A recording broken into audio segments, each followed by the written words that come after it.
Anda kembali menyaksikan Apa Kabar Indonesia Malam. Kita lanjutkan diskusi. Saya mau ke Buci. Buci, ini kan tidak ada saksi, Bu. Ada barang bukti CCTV, tapi tidak ada hal-hal yang mencurigakan yang terlihat dalam CCTV tersebut. Penyelidikannya ini bisa mulai dari mana sih untuk bisa mengungkap sebetulnya peristiwanya seperti apa? Rentetan peristiwanya. Baik, rentetannya kan istilahnya kronologis yang kita mau cari. Kita lihat dulu informasi bahwa ada korban mati, itu dari siapa? Katakan dari istrinya. Nah, dari istrinya dengan jeda waktu ketika dia membuang sampah terakhir itu berapa lama? CCTV itu masih asli atau tidak? Apakah sudah direkayasa atau belum? Gitu kan. Kemudian ketika dia mati tadi, apa yang dia lakukan di dalam sana kan tidak ada tahu. Tapi saya masih penasaran kenapa CCTV itu dikatakan tidak ada bukti sama sekali. Gitu loh. CCTV itu udah dibersihkan atau belum? Tapi ini adalah kasus kematian yang sangat kompleks dan perencanaannya sangat terencana dengan indah. Sehingga dibuat seperti ini gitu loh. Dan lakban yang dipakai itu adalah indikator. Membuktikan ini loh kami pelakunya. Tapi saya yakin bahwa ini adalah kasus pembunuhan, bukan bunuh diri. Karena kalau bunuh diri tidak akan mungkin serapi itu. Gitu loh. Jadi kita perlu masih memerlukan data banyak, Mbak. Oke. Kita tidak bisa yang namanya ini udah 3 kali, 7 kali, belum bisa. Karena data itu harus lengkap sedetil mungkin. CCTV belum dilihat, pelapon belum dilihat, barangkali karena saya belum di lapangan. Kemudian kita lihat jejak-jejak di situ. Kalau bersih semua, berapa lama antara orang yang punya kos dengan istrinya tahu dengan matinya dia. Oke, ini juga bisa dikatakan seperti kalau ada pelakunya ini seperti memberikan pesan dengan lakban kuning tersebut? Ya, betul. Menurut saya seperti itu. Oke, kita langsung respon ke Pak Arief kalau begitu. Pak Arief, kalau CCTV juga tidak ada yang mencurigakan, tidak ada saksi, penyidikan dari awal nih mulai dari mana? Kalau dari kata Bucik ini mengatakan bahwa ada petunjuk mungkin yang ingin disampaikan oleh pelaku dengan lakban kuning tersebut. Iya, saya katakan ini kan masih teka-teki. Saya, Vena, Pak Dr. Boge, Bucik, ini tidak in touch di dalam penyidikan itu. Sehingga apa yang saya sampaikan juga berdasarkan pemikiran-pemikiran teknis, pengalaman. Sehingga ketika saya ditanya apakah ini pembunuhan, saya tidak berani menyimpulkan secara sepihak seperti itu karena saya tidak ikut di dalam penyidikan itu. Karena ini harus didasarkan pada alat-alat bukti yang lengkap. Tidak bisa hanya berdasarkan persepsi saya sendiri. Nah, memang kasus ini rumit, kasus ini sulit, karena seperti dikatakan Vena tadi, tidak ada saksi. Saksi itu satu dari 4 alat bukti yang ditetapkan di dalam Kitab Undang-Undang Hukum Acara Pidana. Pertama adalah saksi, kedua keterangan ahli, ketiga petunjuk, yang keempat keterangan terdakwa. Sehingga seandainya tidak ada saksi, maka alat bukti yang lain itu harus diperkuat. Keterangan ahli, hasil otopsi, kemudian ada petunjuk-petunjuk barang bukti.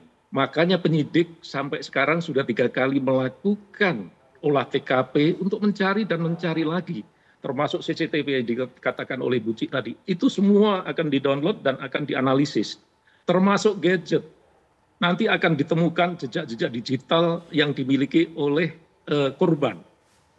Apakah ada transaksi keuangan yang bisa diteliti? Itu semua akan dikumpulkan dan akan memperkuat pembuktian. Pembuktian yang pertama, ada 2 hipotesa. Karena saya sampaikan bahwa Polri akan menerapkan scientific crime investigation mulai dari adanya masalah. Masalahnya adalah mayat ditemukan di dalam kamar. Dia menyusun hipotesa apakah ini pembunuhan atau bunuh diri. Baik. Makanya dia mengumpulkan alat bukti ini untuk menjawab hipotesis tadi. Setelah alat bukti dikumpulkan, dia dianalisis baru disimpulkan. Itu cukup panjang rangkaiannya dan memerlukan alat bukti yang sangat lengkap.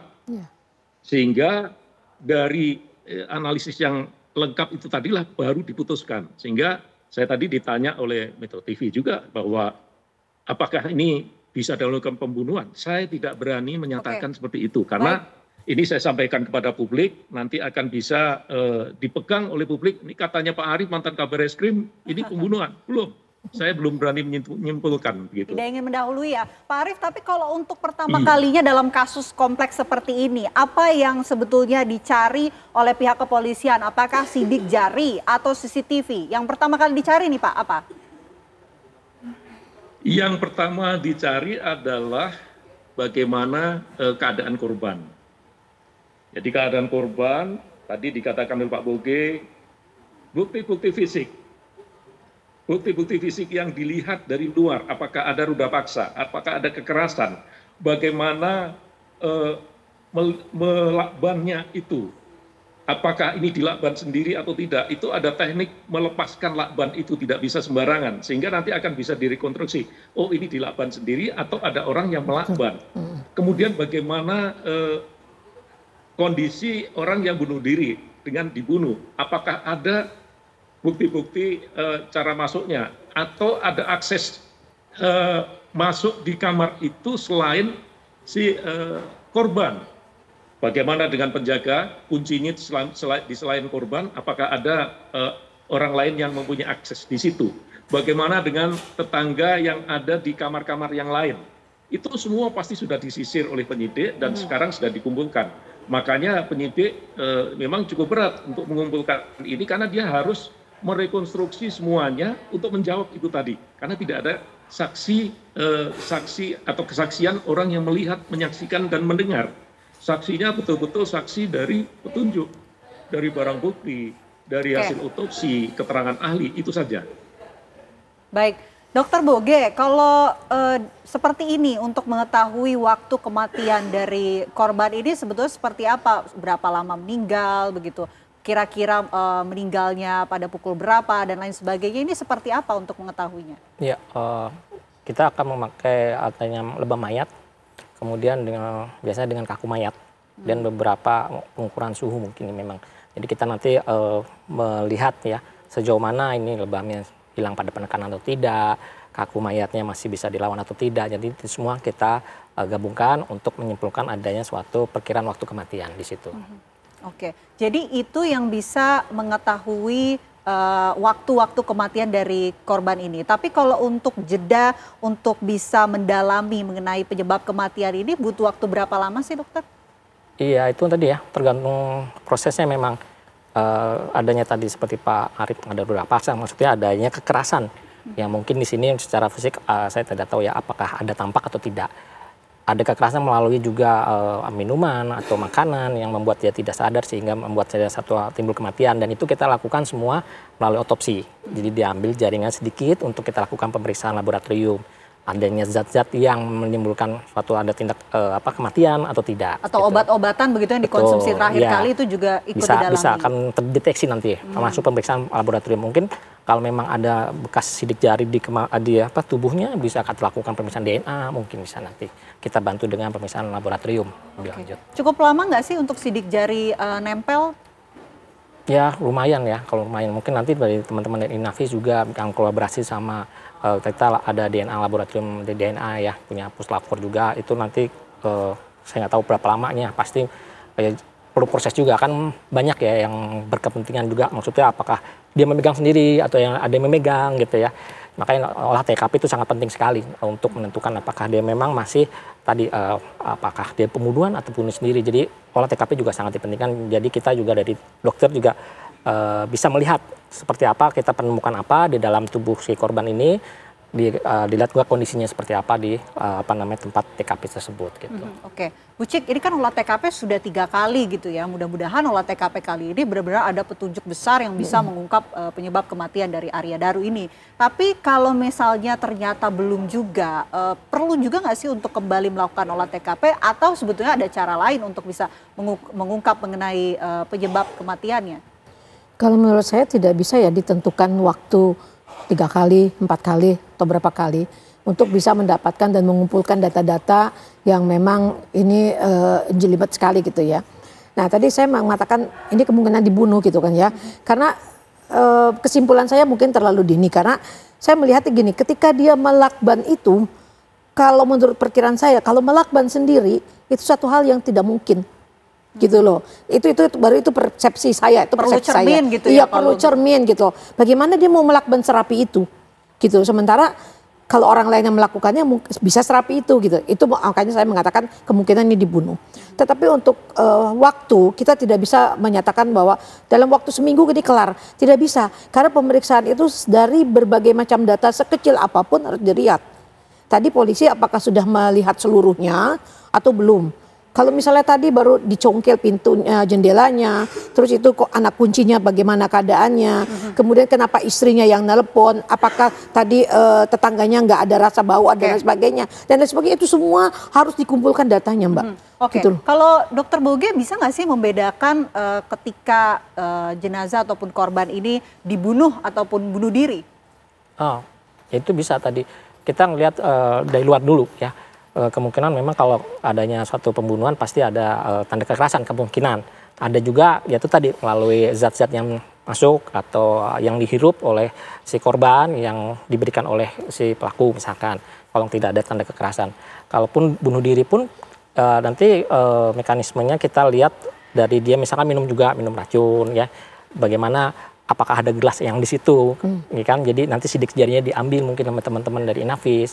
Jadi itu kita juga kolaborasi sama olah TKP seperti apa gitu. Jadi kita misalnya menggunakan lakban gitu. Kalau dia bunuh diri tuh bisa ketahuannya gimana? Kalau dia bunuh diri menggunakan lakban, ya mungkin cara simpulnya ya kita bisa olah seperti Pak Arief tadi bilang. Memang kita pada saat jenazah itu datang dengan adanya lakban itu kita foto, kemudian kita secara perlahan dan kita secara memakai teknik untuk melepasnya. Jadi nanti pada saat rekonstruksi diolah gitu lagi, oh ini ada suatu kesimpulan misalkan dia bunuh diri atau ini dibunuh seperti Bu Cita dibilang, oh rapi. Jadi nanti kita itu yang akan memberikan informasi kepada penyidik seperti itu. Oke, saya mau langsung ke Pak Arief. Kalau begitu Pak Arief untuk bisa mengungkap mengenai korban ini ataupun jenazah ini bunuh diri ataupun ternyata dibunuh, itu sebetulnya ada cara lain nggak sih yang dilakukan oleh pihak kepolisian? Ya, itu caranya mengumpulkan alat bukti sebanyak-banyaknya, kemudian dilakukan otopsi, dan tadi sudah disebut oleh Dr. Bogi juga, yang diperiksa bukan hanya fisik di luarnya saja, tapi di jaringan dalam juga, bukan hanya itu saja, tetapi juga diambil proses kimianya. Dari darahnya mungkin ada cairan-cairan yang lain, nanti akan diperiksa apakah ada zat-zat yang bisa menimbulkan korban ini meninggal atau menyebabkan korban menjadi tidak sadar. Kalau memang dibunuh mungkin ya bisa saja ada orang yang memasukkan itu. Kemudian mungkin penyidik juga teliti di dalam melakukan olah TKP. Siapa tahu ada bukti-bukti yang lain seperti ada rambut, ada bekas-bekas yang lain yang bisa menunjukkan DNA selain DNA dari korban.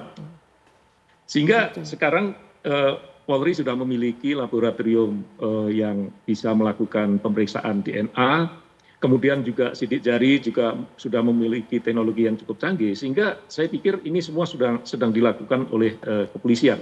Banyak kemungkinan yang bisa terjadi, tetapi ini sedang dilakukan, tentu kepolisian sedang melakukan penyelidikan yang menyeluruh.